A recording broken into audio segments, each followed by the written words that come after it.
The New First Family, 1968.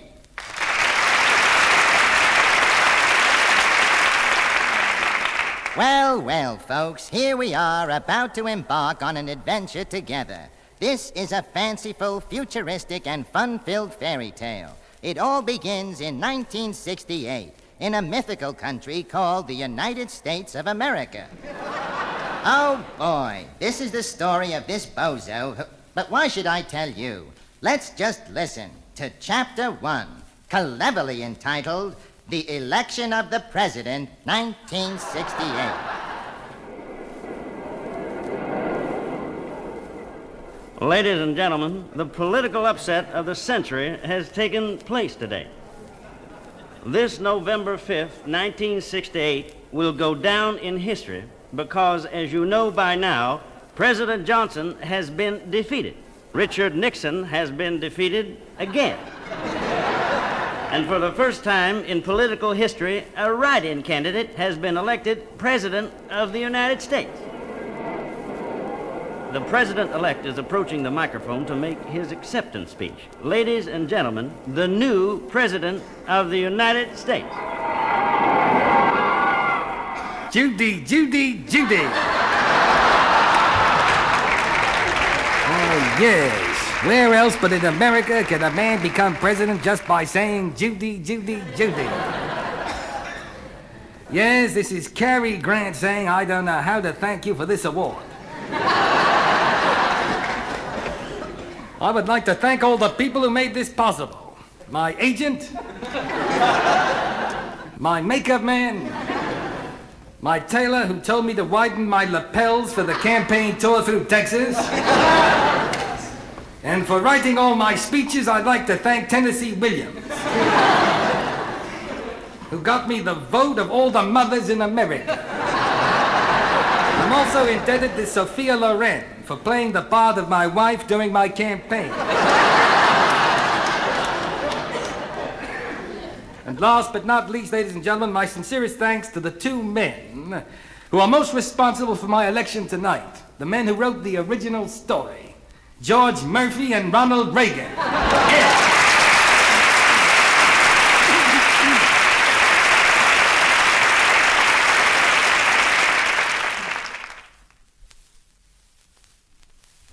My, so Cary Grant has been elected president. Will wonders never cease. I can't wait to find out what happens next and back at the White House. Oh, Mr. President, I'm Washington correspondent Judy Jackson. How do you feel, sir? Judy, Judy, Judy. How lovely it is to see such a charming young lady here at our press conference. Oh, Mr. President, Mr. President, Mr. President. Judy, Judy, Judy. Turn it off, honey. All right, Daddy. That's the first mistake he's making. You should never address the country when you're on opposite Batman.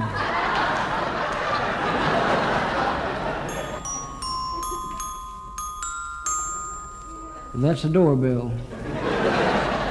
Would you get it, baby? Yes? Good evening, Lindeberg. You may not remember me, but my name is Richard Nixon. Certainly I do. You used to be the enemy. Come in, please, Mr. Nixon. Oh, Daddy, look who's here. My good friend. Oh, it's you, Dick. Sit down. Thank you, Mr. President, and forgive me for being late, but traffic was heavy from the airport, and I had a lot of trouble getting to the White House. Dick, you've always had a lot of trouble getting to the White House. Well, Mr. President, the election is over, and I'm sorry we lost. I guess this has been a pretty disappointing day for you and your birds. Yes, Dick. But one thing is true now. They haven't got LBJ to kick around anymore. I said that years ago, and it didn't help. I'm not going to give up. I'm going to run again. But I need your help, Mr. President. I don't know where to start. Well, I'll help you, Dick. And I know where you should start. Let me hear how you say Judy, Judy, Judy.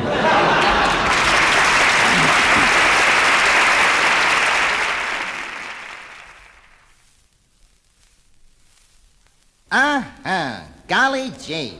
So Cary Grant is in and Lyndon Johnson's out. What do you think of our fairy tale now? Hold on, kiddies, as we all go to the inauguration. Good evening. We're broadcasting live the inauguration of the 37th President of the United States, here from the Hollywood Bowl. This inauguration will go down in history as the most magnificent night in Hollywood, second only to the premiere of Cleopatra. The excitement is mounting. Stepping from his automobile, here is one of the newly appointed justices of the Supreme Court, Sammy Davis, Jr. May I have a word with you, Mr. Justice Davis, Jr.? Sure, baby, sure.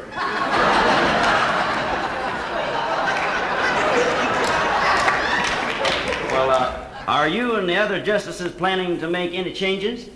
You gotta be putting me on, baby.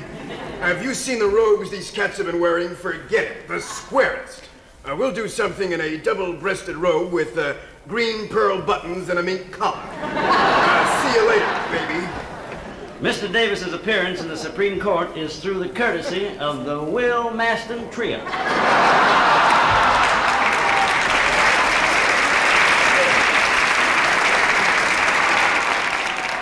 Another of the newly appointed justices of the Supreme Court has just stepped from his car, Mr. Justice Joey Bishop.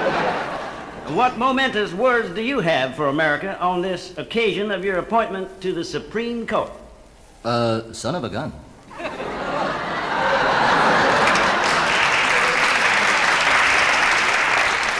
Thank you, Justice Bishop.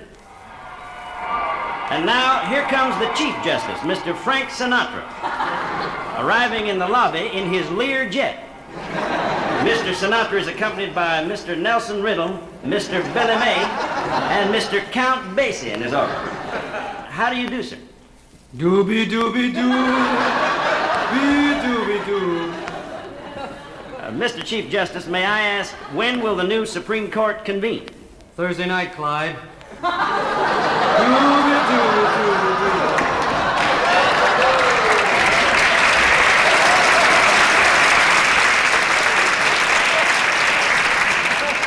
Thank you, Chief Justice Sinatra.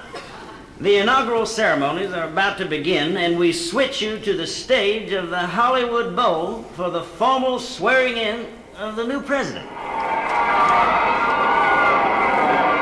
Ladies and gentlemen, accepting the inauguration for President Cary Grant will be the Vice President-elect of the United States. Ladies and gentlemen, the new Vice President.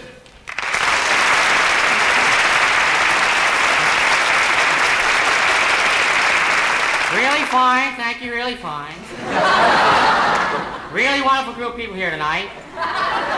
The new president's really sorry he couldn't be here tonight, but he couldn't get a babysitter. We'll all miss him tonight, but fortunately, my wife and I were at his home for dinner just last night. It was nice enough to make a short film.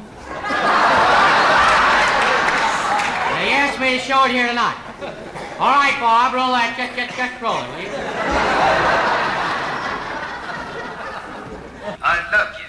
You're just beautiful. And I am grateful to you. So will you marry me? Mabel, Mabel, Mabel. Okay, let's hear it for a new president. Come on, let's hear it.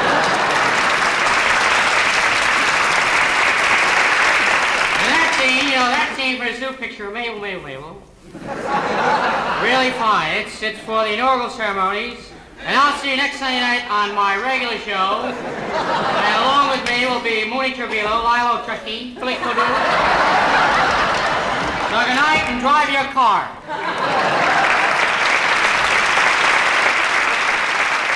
Furs on tonight's show were by Cuckoo. And now, good night from Hollywood, the political capital of the world.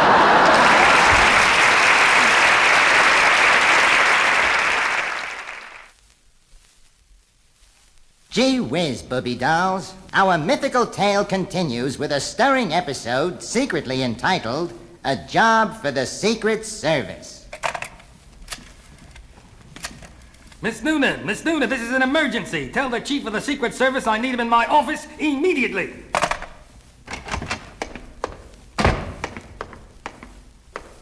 Good morning, Mr. President. You wanted to see me? Yes, Boris, I have a secret mission. Good.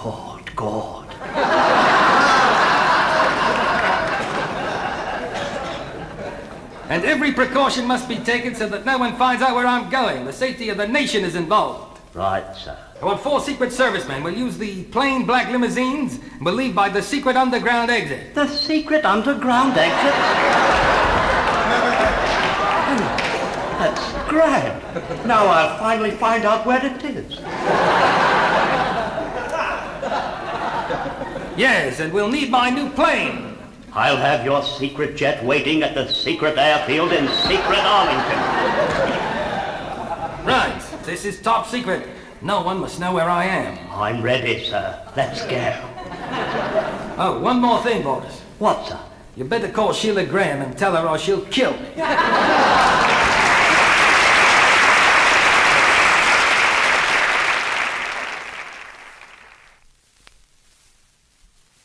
Dear me, isn't this exciting?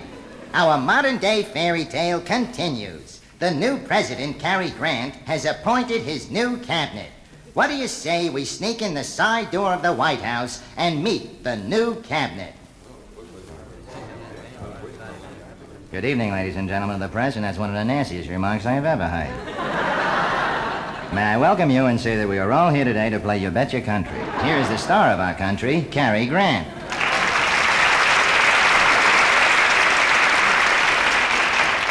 Gentlemen. Now it's time to meet the newly appointed members of my cabinet. First, my new Secretary of Defense, John Wayne.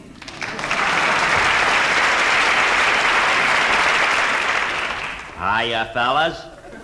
Isn't it swell to be an American?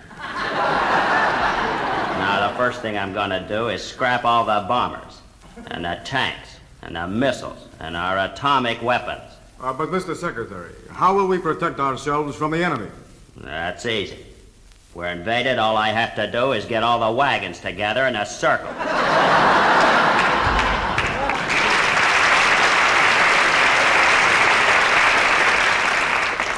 Well, thank you, Duke. Next, gentlemen of the press, I'd like for you to meet my new Secretary of State, Dean Martin.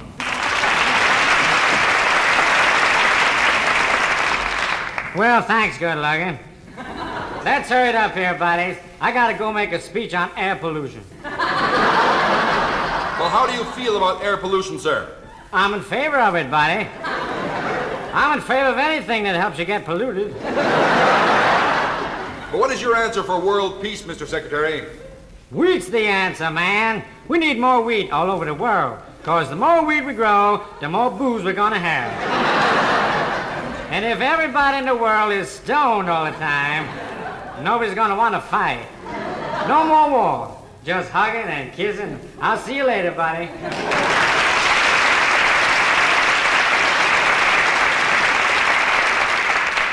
Yes, well, thank you, Dino. And now, gentlemen, I would like for you to meet the newly appointed Secretary of the Treasury.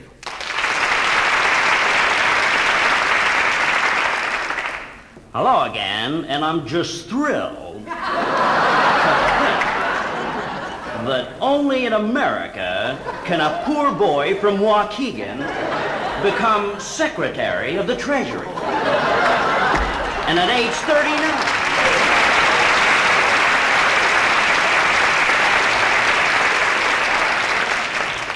Thank you, Jack. And now, gentlemen, I would like to introduce the man I have chosen as the new Postmaster General of the United States, Georgie Jessel.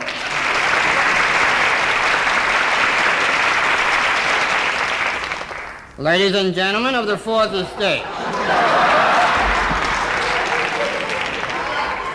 we are gathered here on this momentous occasion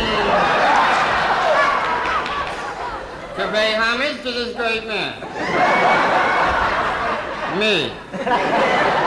Some of you, when you heard that I had been chosen to run this great postal system, may have said to yourselves, hoo-ha. But who is better qualified? After all, have I not spent more time than anyone in this world playing post office?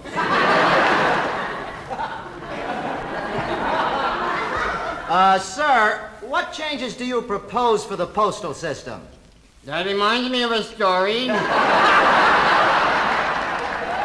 I told last night at a combination basketball game, funeral and smoker. But I can't tell that story here. That life is behind me. But to digress for a moment, the change. George Washington is a nice fella, and a very good friend of mine. But from now on, the 5-cent stamp will have a picture of Sophia Loren. Life size. Mailing a letter will be a pleasure. And on the 2.5-cent stamp, Sophia Loren's younger sister. Will there be any change in the airmail stamps? Certainly, my good guy. We won't use airplanes to carry our letters. I am making up an 8-cent stamp with a picture of Dr. Timothy Leary. And it'll fly there by itself.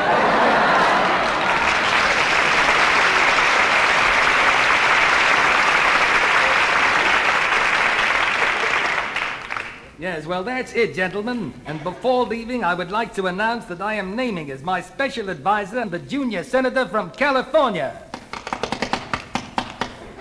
Thank you, George. And goodbye, everybody.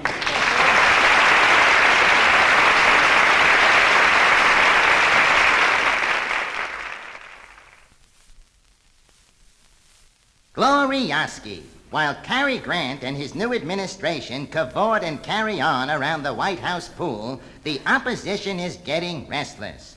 Shush, shush, as we listen in on the Secret Luncheon. Gentlemen, I believe the roll call is in order. Bobby Kennedy? Yes, I'm here. General Eisenhower? Yes, Mr. Johnson. Mr. Nixon? Here. Mr. Buckley? That's William Buckley, Jr. of Yale, sir.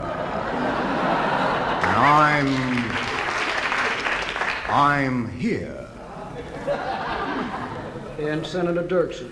Mr. President, may I take this opportunity to address myself to the issues... He's here. Now that's everything. Now, gentlemen, this nonpartisan secret meeting has been called to see what we can do to see that Cary Grant and all those actors don't get reelected. Now, before we order lunch, who has an idea on how we can fight the Cary Grant administration? Well, why don't we do a television special? We'll all appear on it. Forgive me, Mr. Nixon, but what are you doing? Well, if we're going to do a television special, I figured I'd better start shaving right now.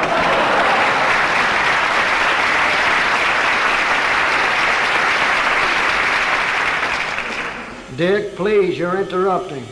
Now, let's move ahead, gentlemen. Now, Mr. Eisenhower, what night of the week do you think we should do our show?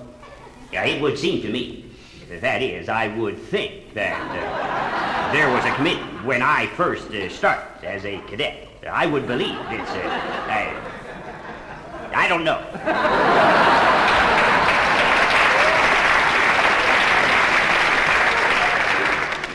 All right, it's decided. We'll do the television show. But first, I think we should all get together and set up our own political organization. And we'll call it the Minority Assemblage for Independent Americans. Or, as it will be popularly known, the M-A-F-I-A.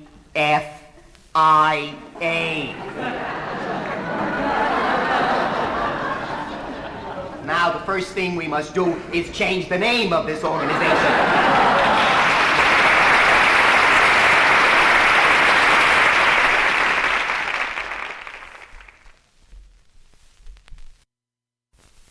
Heavens to Betsy. It's January 1969. My. Doesn't time fly when you're having fun? The new Congress is getting together today for the very first time. Come with me, Booby Dolls, as we attend the opening session of the 91st Congress.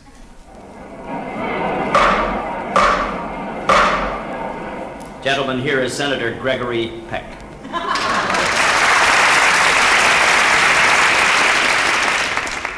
Gentlemen, thank you for your undivided attention. I have just had the honor of being elected by you as your Senate Majority Leader. It is my pleasure to introduce to you the newly elected Vice President of the United States.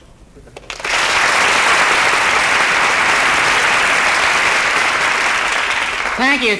Really fine. It's really wonderful to be here. Really a big treat. Fine. Let's move right along here with our really big session. Actually, as you know, seated here behind me are the newly appointed members of the President's Cabinet. Let's make them feel right at home. Let's hear it for the Cabinet.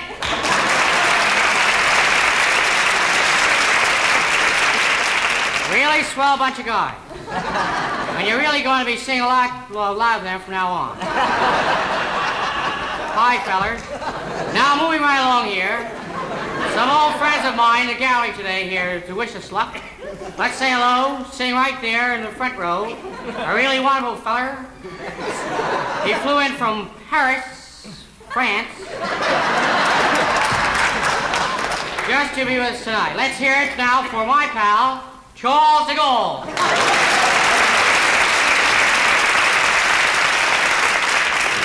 Attaboy, Chuck. You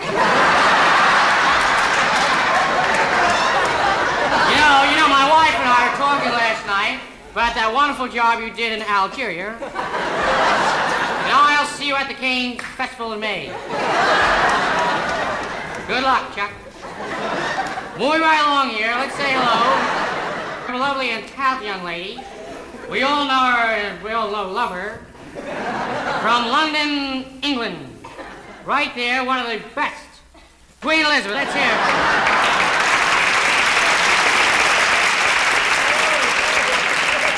Nice to see you, Queenie. And don't forget to say hello to your sister and the photographer, the fellow's little camera. I'm moving right along. Just like to point out, during the next 2 years here at this really big platform, we'll bring you some really big acts. Next week, the Anti-Poverty Act. Really funny act, folks. The Federal Housing Act. And 2 weeks from tonight, for the first time in any Congress, new Internal Revenue Tax. A really big income tax package with a surprise ending. That's it. Good night, everybody.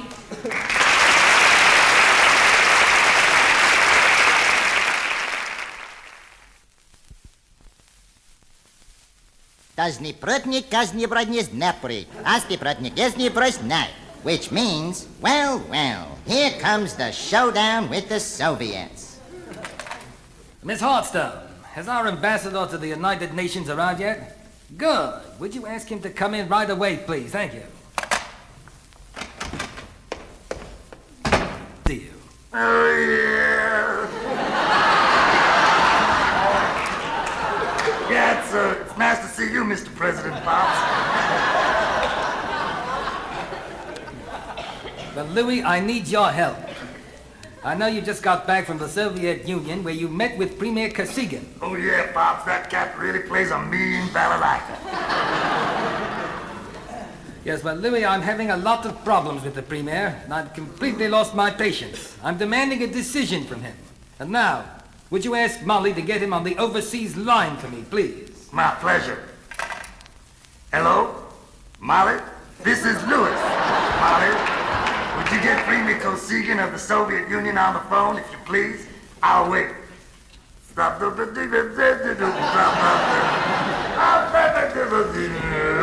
yeah.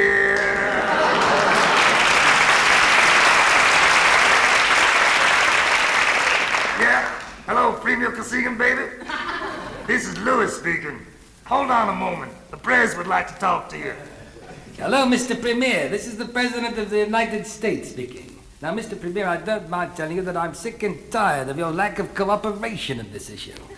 I want an answer, and right now. Huh? Good, Mr. Premier. I knew that you'd see it my way. Thank you. Bye-bye. Well, Mr. President, did he agree? Yes, he did. My new picture opens next week at the Moscow Music Hall.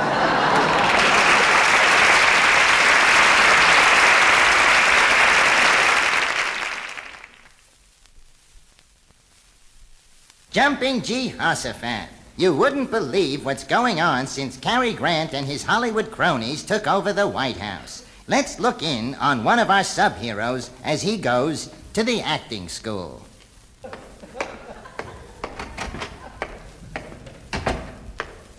Bobby, welcome to the School of Acting. Well, thank you, Marlon. I really need your help. I know. I saw you last week on Hollywood Palace. My term is up next year, and the way things look now, the political polls show that I'm going to be beaten by Jack Parr. You're in a lot of trouble. Now all we have to do is fill out this form, and we'll begin with the first lesson. Let's see. Name? Bobby Kennedy. Position held now? Senator from New York. Residence? Massachusetts.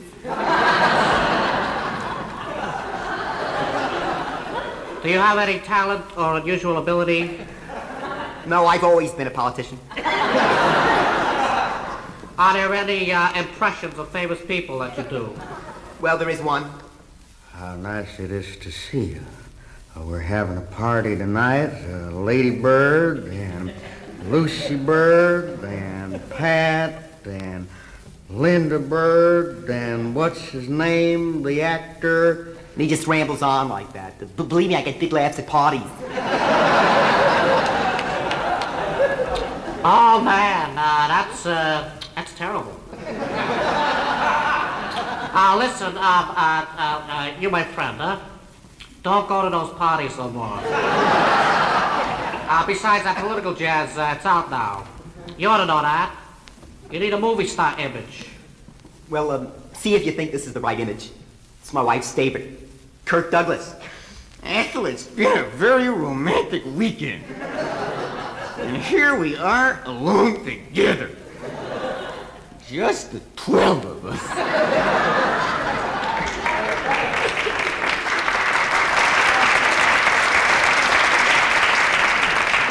How's that for an image, Marlon? No. Well, there's only one other movie actor that I can sound like. Richard Burton. Elizabeth, my darling, you are more beautiful every day. You are the fragrance of the morning dew on the petals of an unpicked rose. How's that, Marlon? Baby, that's it. Now that's an image. You mean with that voice, you think I could become president? No, but I'm sending you to England. With that voice, you can become king.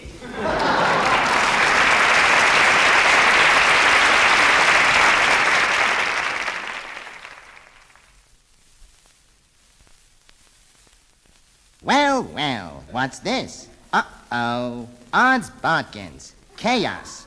What's going on? There's panic in the White House. Miss Hearthstone, is Secret Service man Robert Stack sitting there in the hall? Yes, sir. Would you send him in right away, please?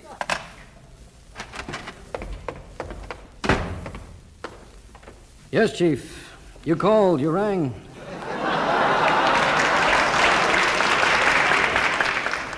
You wanted me.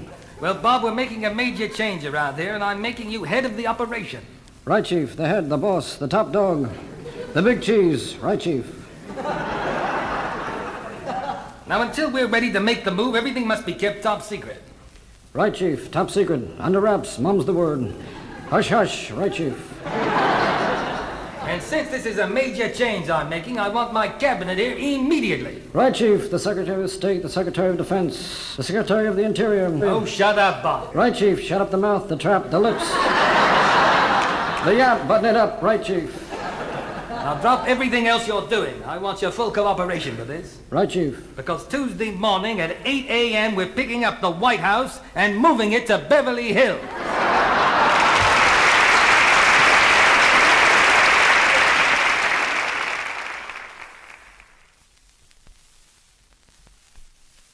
So far, it's been smooth sailing for the new administration. But uh-oh, what's this? Some bozo is rocking the boat. Let's hear from the Critic. Good evening, ladies and gentlemen, and welcome again to another television hour with the leader of the Conservative Party, Mr. William Buckley, Jr. Mr. Buckley. Ladies and gentlemen, welcome to my weekly television program, Open Mouth. So it has happened. The glamour boys with the $25 haircuts have taken over our government. Cary Grant is president. I guess all America will run to their fat little checkbooks and mail in for a 4-year subscription to what will become the political Bible, a modern screen magazine. It has become apparent that to rule this great country, one must have an overwhelming ego, long eyelashes, and a straight nose. And now, on with my program. For my first number tonight,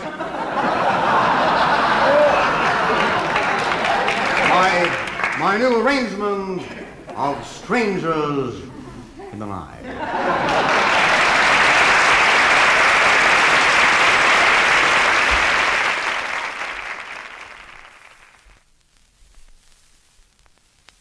And so, friends and neighbors, what are the further adventures of our handsome hero, President Cary Grant? I'm glad you asked, because it's time for the great social event of the season at the White House. Everybody who is anybody has been invited to the state dinner. Mr. President, most of your dinner guests are here, and the last few are arriving now, sir. Yes, good. Mr. and Mrs. Richard Burton. It's good evening, Richard. Mr. President, how nice it is to see you. Elizabeth, how are you? Fine. Elizabeth is like the fresh wintry frost that forms the break of dawn on the moors of my native Wales. How's your new film coming along? Fine.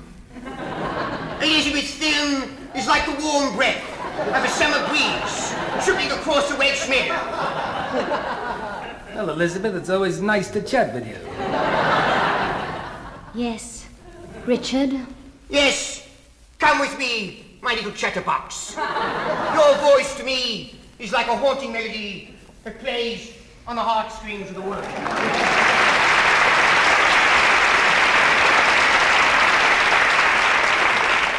The Postmaster General, Mr. Georgie Jessel. Mr. Postmaster, I'm glad you could come. Mr. President, that you, the leader of this great country, should invite me, a poor and humble boy, who in the true American Horatio Alger fashion has pulled himself up by his bootstraps to be where I am today. It is as it should be. Well, Georgie, I agree with whatever you just said. And furthermore, let me take this opportunity to introduce to you my niece, Miss Heather O'Toole.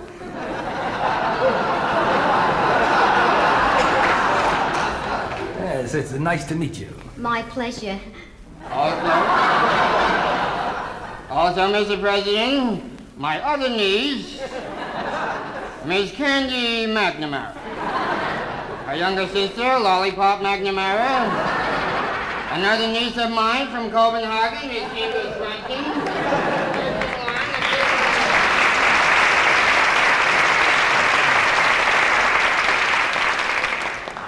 They make a nice group. Mr. James Mason. James, I'm happy you could be here. Thank you, Mr. President. I wouldn't have missed it for the world. Yes, well, thank you, James. Oh, by the way, have you seen my son. Your son? Hello, Daddy. How are you? Next to me, you're the greatest. Good to see you, my boy. Hey, you'd never know he's my dad. The way he talks so funny.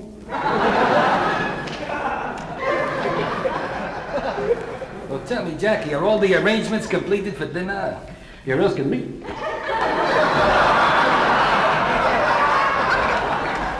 The greatest social secretary in the whole world, if all the arrangements are completed. Yes, well, are they? No.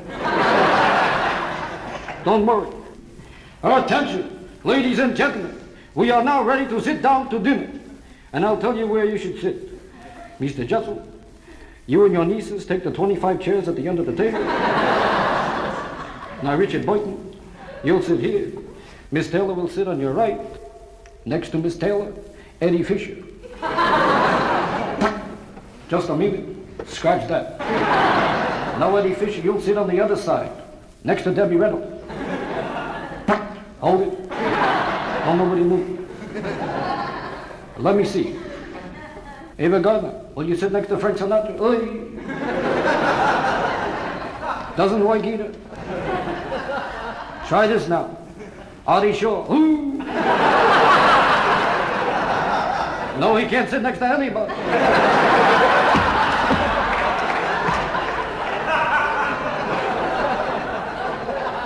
Wait a minute, hold it. I've got it all worked out. Ladies and gentlemen, it gives me great pleasure to announce the dinner is canceled.